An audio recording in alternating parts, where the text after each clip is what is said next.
আজকের রাতের খাবারে বানাবো মেথির পরোটা। মেথির পরোটা ঠান্ডা ঠান্ডা ওয়েদারে ভীষণ ভালো লাগে। শুধু মেথির পরোটা কেন, ফুলকপির পরোটা, মুলোর পরোটা সবগুলোই ভালো লাগে। তাই ভাবলাম আজ যখন করছি তোমাদের সাথে একটু শেয়ার করি আমি কেমনভাবে করছি। এখানে রসুনটা গ্রেট করে নিয়েছি, লঙ্কা কুচি দিয়ে দিয়েছি, আর সাথে দিয়ে দিয়েছি একটু পেঁয়াজ, অল্প তেলে দিয়েছি। একটু 1 মিনিট মতো নাড়াচাড়া করবো।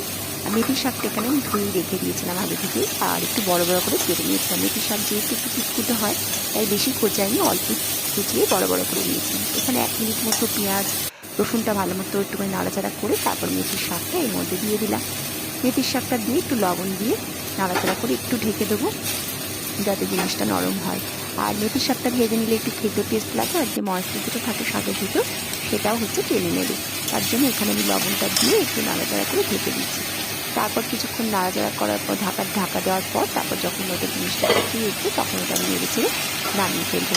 ঠান্ডা হয়ে গেলে তারপর ওটাকে আটার সাথে মাখবো। আর এখানে আটার মধ্যে দিয়ে দিয়েছিলাম সাদা তেল, আর হচ্ছে লবণ, লঙ্কার গুঁড়ো, হলুদ আর একটুখানি চিনি।